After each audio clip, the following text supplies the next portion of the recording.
В Якутске сегодня рассказали, каким будет первый всероссийский географический диктант.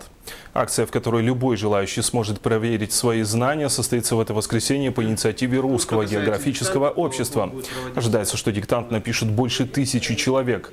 Для этого откроют площадки в городе Якутске и во всех населенных пунктах республики. Участники за 45 минут должны будут справиться с 25 заданиями. Общая тема сформулирована как «Моя страна Россия».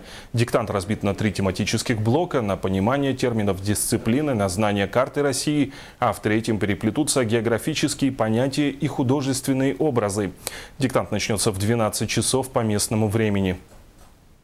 Для Республики Саха-Якутия и для Чукотского автономного округа региональной площадкой в этом году будет Северо-Восточный федеральный университет. Основная площадка этих двух регионов — это, конечно, корпус факультета естественных наук по улице Кулаковского в городе Якутске, но также мы организуем географический диктант во всех школах этих двух регионов.